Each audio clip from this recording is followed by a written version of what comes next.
gonna be empty and nothing. Going to solve and solve. Going to solve like a snow. And it's going to turn to be nothing.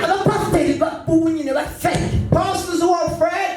There are people who don't recognize. But those who recognize. Come the glory of everyone. Glory. Hallelujah. Amen. They come out of anointing and step to another level of anointing. They leave to God. God does something and let you go. The offering brings you the offering of Jesus Christ.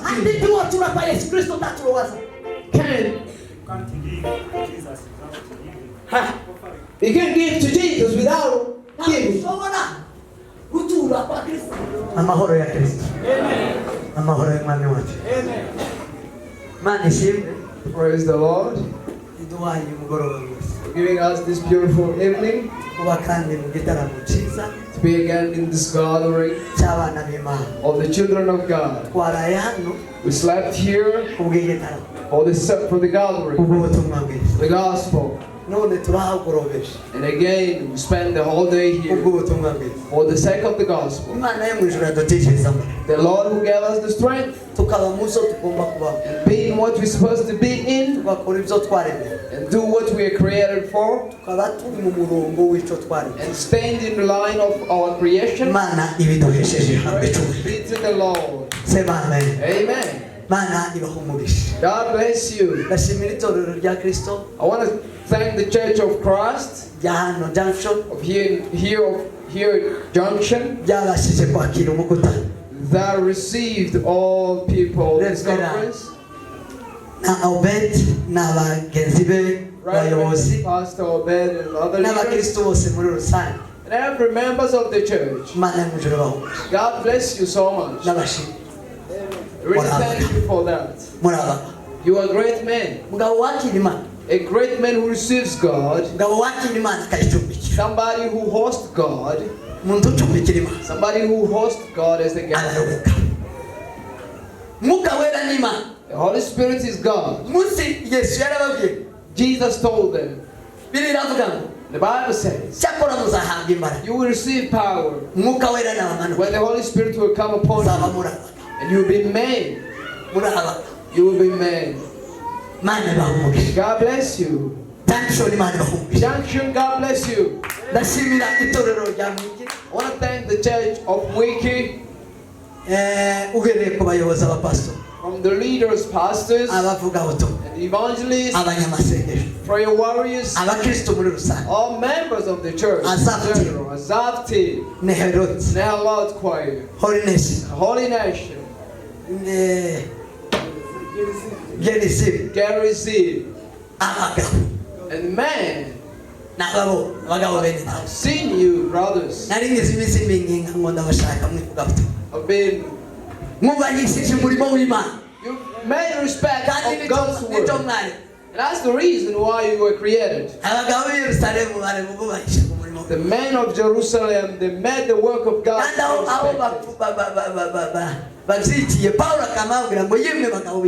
And if they will complicate, they will get it from Paul. And he will say, this is not of the man. May God bless the man. Thank you all that came. God bless you so much.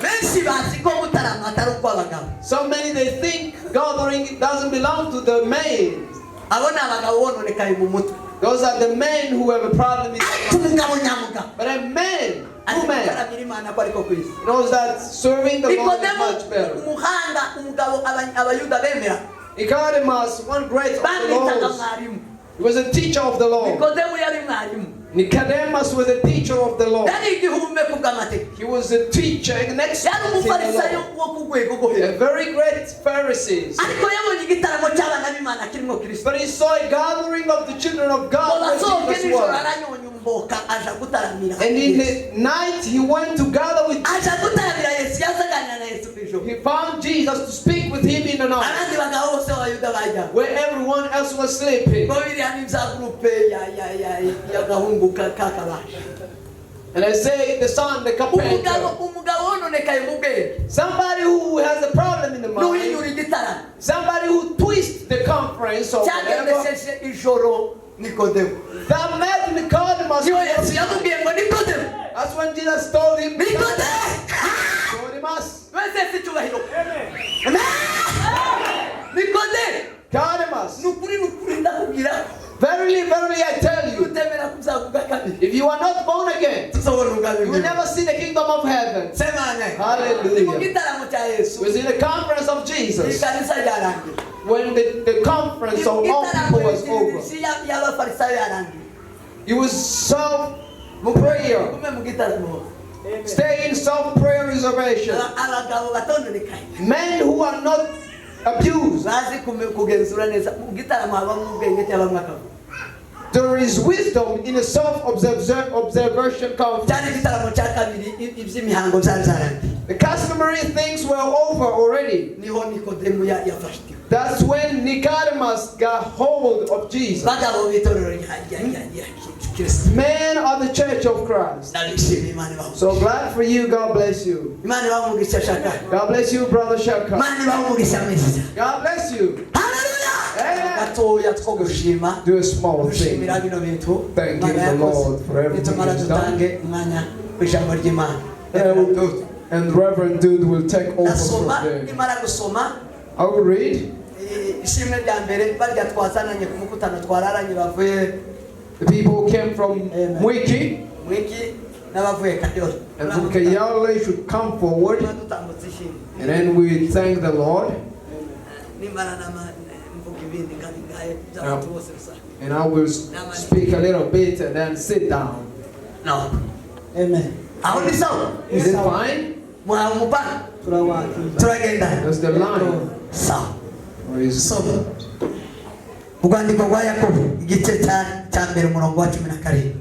James 1:17. Haravuze ngo gutanga kose kwiza n'impano yose itunganye rwose. Gutanga kose kwiza n'impano yose itunganye rwose. Nibyo biva mu ijuru. Nibyo biza biva mu ijuru. Bimanuka bituruka kuri se w'imico udahinduka. Mwumve yemewe. Bimanuka biva kuri se w'imico udahinduka. Cyangwa ngo agire igicucu cyo guhinduka. Cyangwa ngo agire igicucu cyo guhinduka. Urebe mu cyongereza byabijya. Urebe kure. Undi nawe andebere muri Bibiliya ijambo ry'Imana cyangwa Bibiliya takatifu. Subiramo. Gutanga kose kwiza n'impano yose itunganye rwose. Gutanga kose kwiza n'impano yose itunganye rwose. Nibyo biva mu ijuru. Nibyo biza biva mu ijuru. Bimanuka bituruka kuri se w'imico udahinduka. Bimanuka bituruka kuri se w'imico udahinduka. Cyangwa ngo agire igicucu cyo guhinduka. Cyangwa ngo agire igicucu cyo guhinduka. Amen. Mane go kukisha. Nakiri ijambo ry'Imana. This is God's word. Around standard. That's almost the same. Ingabire y'agaciro cyose. Icyitwa ingabire y'agaciro cyose. N'ituro rishitse iryo ari ryo ryose. Icyitwa ingabire. Byumvise ko bitandukanye nari. Icyitwa ingabire icyo ugaza. Icyitwa ingabire cyose.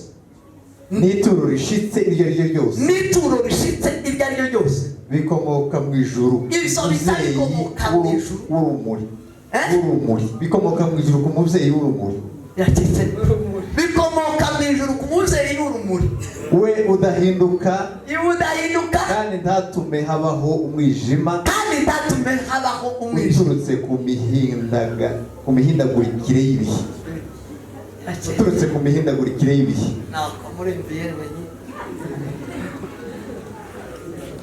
Ijambo ry'Imana muryakire mu izina rya Yesu. God's word. Sema amen. Amen. Ngiye kuvuga ngo gushima Imana. I want to thank the Lord. Mugoye mutambo. As you come forward, come forward, please. Ngiye kuvuga gushima Imana. I want to talk about thanking the Lord. Tugiye gushima Imana. I want to thank God. Kudashima. And if somebody doesn't thank God, nica, it is a sin. Kudashima. not thanking God, kugira umutima udashima, having a heart which does not thank God, reconnaissance. a heart which cannot recognize, recognizing what God has ikintu done. gikomeye mu buzima. It is something very powerful in life. Umuntu wese tima, umuntu wese muzima, Every normal person, umuntu wese w'imico myiza, every person with a good umuntu character, wese w'imfura, every righteous umuntu man, wese w'agaciro, every honest man, hari option, hari akantu agomba kugira mu buzima, there is something he needed to have in his life. kagomba kuba gakomeye mu buzima It bwiwe. should be something very valuable in Nako his life. bita reconnaissance. It is something called recognition. Iyo utakaje reconnaissance, When you don't recognize, uba utakaje ubufura. you miss what we call integrity. Kuzirikana nicyo kinyarwanda. Cyo kinyarwanda ni cyiza. Kuzirikana. Recognition, Iyo utakaje kuzirikana, when you lose it, basi nta bufura uba ugira. you don't have any more integrity. Uri umuhemu. You are, Nta bunyangamugayo. you are no longer righteous. Iyo ufite kuzirikana, When you have recognition, n'imfura ni umunya. that person is a person of integrity. Lift up your hands to Jesus. Amen. Amen. Iyo utamenya, When you don't recognize, uri hohote, you're just a vagabond. poto. Vagabond. Reconnaissance. Recognition. Niwo mutima wa karakter. It is the heart of the character. Niwo mutima, niwe base, niwe nwayo. It is the center of the heart of every good character. Karakter. The character Niwe. is the person. Say amen. Amen. Ikote tiriza rihabwa agaciro. The suit doesn't receive the validity. Ikiza gihabwa agaciro si umubiri si amazuru. What is given value is not the shape, the eyes and the nose and the ears. No. Ikiza gihabwa agaciro. What is given value, it is not the feet. Amaguru si baza basasira tapi. They don't put the carpets for the feet to walk there Icyo by. nasasiye tapi nyiri tapi. The reason they put the carpet there, it is the character. Mario cyangwa umutima wa karakter. The heart or the center of the heart, Reconnaissance. it is the connection Kuzirikana. to recognize. Tugiye kuzirikana gato. We gotta do that a little bit. Turirimba. Going to sing. Mwaraye mu nyuguta. Left here, right? Muracana. Still here. Murazini. Are you up to you? Muri tayari. Are you ready? Turirimba akaririmbo kamwe kamwe. We're going to sing a very short song. Just the one. Tuvugira ikurikira turangiza. And then we'll talk what Twakira it ijambo ry'Imana. and receive God's word.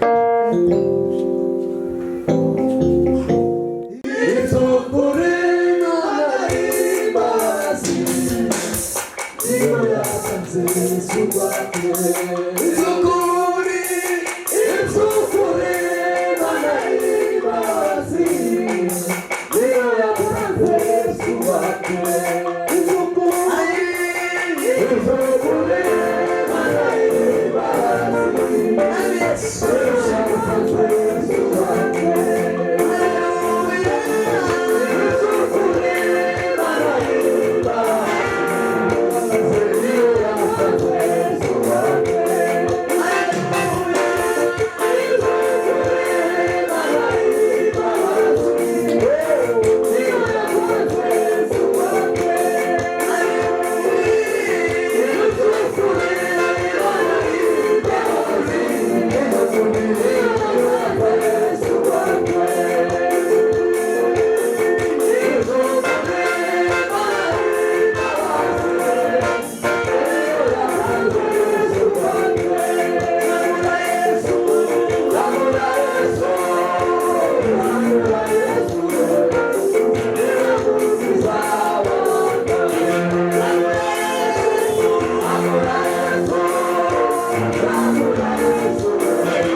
bari bavukana They were brothers na Yesu with Jesus, na Yosefu Joseph, na Yuda.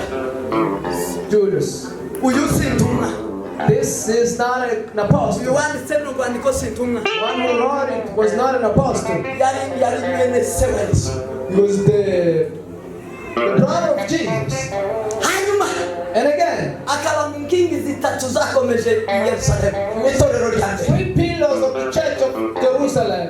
Iyo Bibiri ivuga Paulo avuga inkingi za Yerusalemu. When the Apostle Paul speaks about the pillars of Jerusalem, the pillars of the church, Ni Yakobo, it is James, uyu nguyu this one, na Kefa and Peter, ariwe Peter Peter who na said, Yohana. and So nizo nkingi. John. Semane. Amen. Kwani zitatu z'itorero. 3 pillars of the church. Uyu mwene se wa Yesu. Therefore, this brother of Jesus, Mwene nyina wa Yesu, umuvandimwe wa Yesu. this brother of Jesus, yabayeho Yesu ariho ntiyemera Imana. he lived while Jesus was alive. Yapingaga Yesu. He criticized Jesus. Ari mwene nyina. The brothers. Semane. Amen. Aramupinga.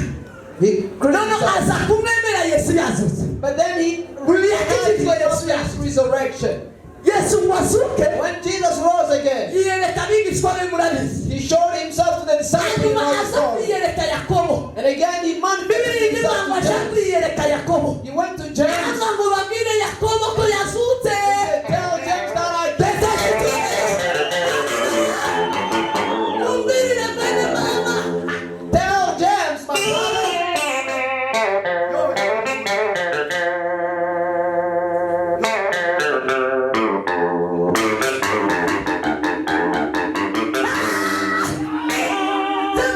Amen. Umuntu uzukizwa ndabwire bene se ndabwire bene nyina amakuru yo mu gitara. Somebody who gets saved and doesn't tell the brothers and sisters. Yesu yazuke. And when Jesus rose again, Yiyereka abigishwa.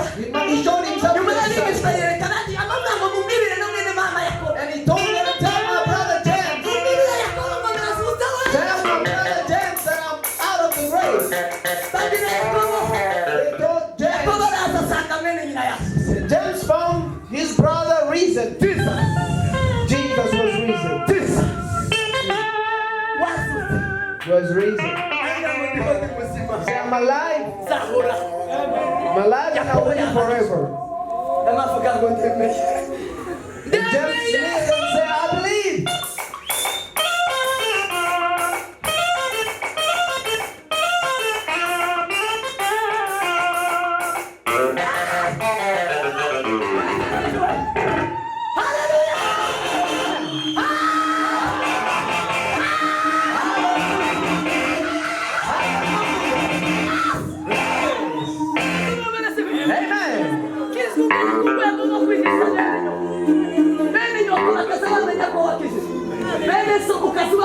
Amen. Teach them until they know you saved. And James repented out there. And he believed and performed the miracles.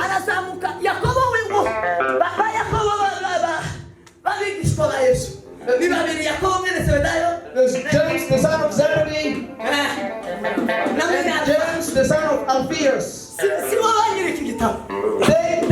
book is not there. They are not the author of this book. The only ones them in the disciples of Jesus.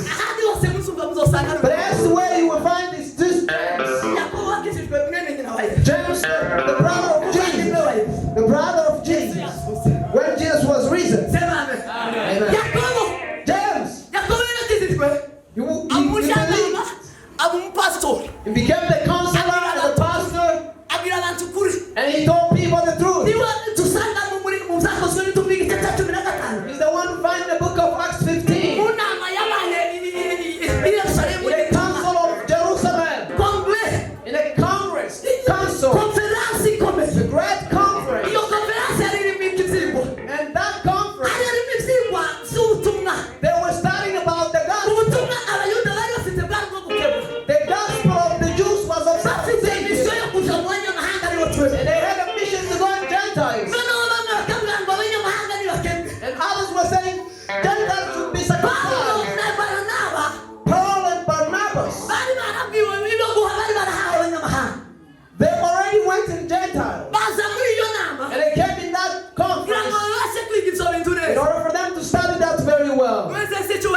be honest?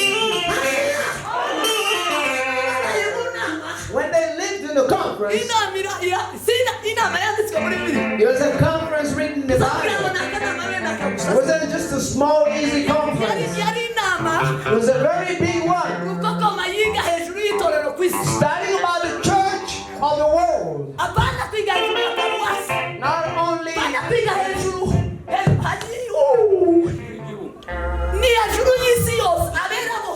they were studying about the saints in the whole world. And James is in this conference. And he spoke after others. But James was not an apostle.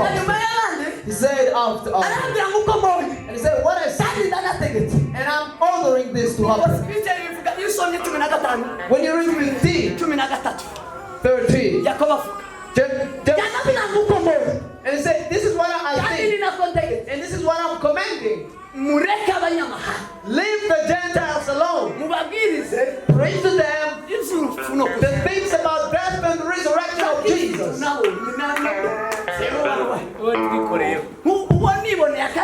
Christ that I live, a brother of mine is in heaven. Stop the things of circumcision. And Paul saluted him.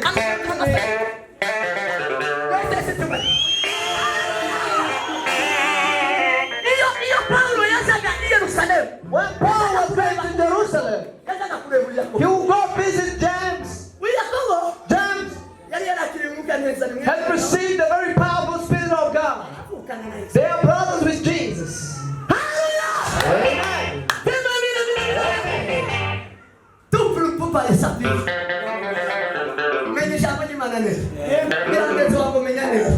Know well. Tell you about that? He knew very well this man. He's praying for those things. Conference was over and they concluded. That's why he didn't follow the customary of the Jews. A customary norm. Things of Moses, Abraham.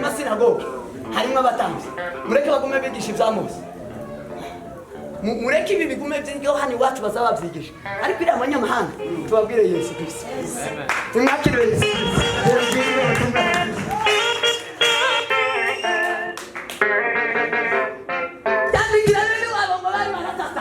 So the brothers scattered all over the world. And he told them, after facing great tribulation, great trials, and it's coming instantly. But I want to tell you something. I want to tell you, be patient. Patience will be fulfilled in you. And if you be patient, let me tell you something. Amen. Recognize the good done to you. Be people of thanksgiving. Be recognized. Know what Jesus did. Think about the cross of Jesus. Think about his death and resurrection. A person who doesn't think about it and bring your offering, thank God and say, God, they happened one day. And I got saved. And I met the light. And I met your word. And he healed me. I was a slave of sin. I was an insulter. That's what the Apostle said. He said, although I became insulting, a gossiper, and a betrayer, but I received the grace. In all that Jesus saved, I'm in the first line. Lift up your hands. Know that God saved. I'm included. I'm included. Therefore, God, glory be to you. Thank you, God.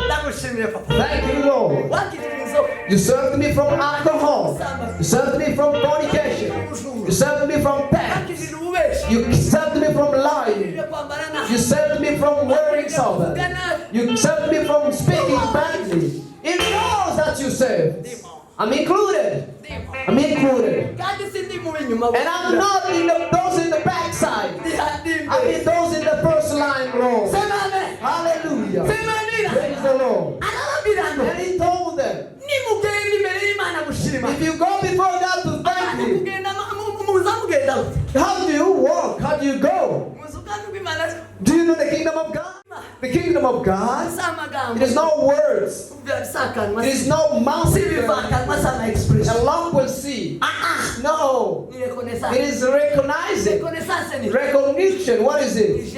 It is a gesture. It is something you gotta do. It is sacrifices. Amen. Amen. Amen. Amen. Amen. Man! God! I'm somebody who is faithful. And you gave me your word. And I'll have a pastoral tire. The pastors were ordained and they never gave offerings for them. He's got it today and he gave an offering for that. When we recognize, as I'm concluding, when we recognize, when we know what God has done, and you bring an offering, and when you give it before God, and say, I'm getting together with you, and I'm not going to let you go. God will hold you with the offering. Hallelujah. Amen. When God does something and you don't thank Him, when God loves you and picks you out of thousands, one or twice, small or great, in you, and you don't bring an offering, gonna be empty and nothing. Going to solve and solve. It's going to solve like a snow. And it's going to turn to be nothing. Pastors who are afraid, there are people who don't recognize. But those who recognize, come the glory and everyone glory. Hallelujah. Amen. They come out of anointing and step to another level of anointing. They leave to God.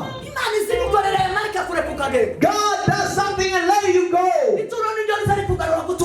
The offering brings you the offering of Jesus Christ.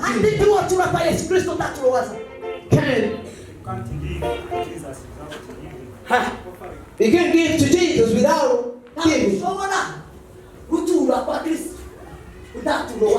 You can't do the offering of Jesus without bringing the offering. When God does something, and does something for you, and He puts on your shoulder, and He said go, and God will stay there, and He will see what you gotta do. And after when He comes back, God will give him a blessing and say, we're staying together. We gotta stay together. We gotta stick together. We gotta stick together. When God does something and He's going, you don't come back. Finish is the strength, even if the one you love. The joy that you went with will evaporate and you become a normal person. Have a heart of thanksgiving. It's a gift that comes from God. It is a gift. God will know this is mine. This is mine for sure. This one, Jesus will say this one. It's God who called him. Those who were pulled by God. Not attracted by the cerebral. Not attracted by the glory.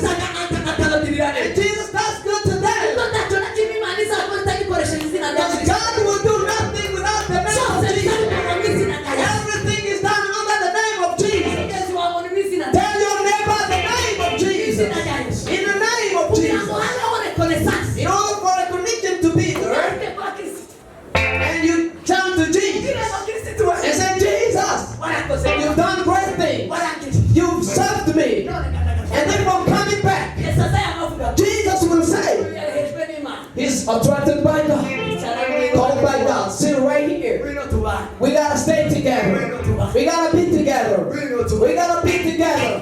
Hallelujah. Amen. Praise the Lord. And let's get together with God. But those who never came yet, two lepers. One only came. And the other 9, do you know where they went? Who knows where they live? Who knows where they stay? The 9, do you know where they are? Do you know where they are in the Bible? These honest people who can nobody recognize. Do you know the one who came back? They say, where are the others? Where do they live? Where do they live? And he was living with the Gentiles. That's God. Receive God's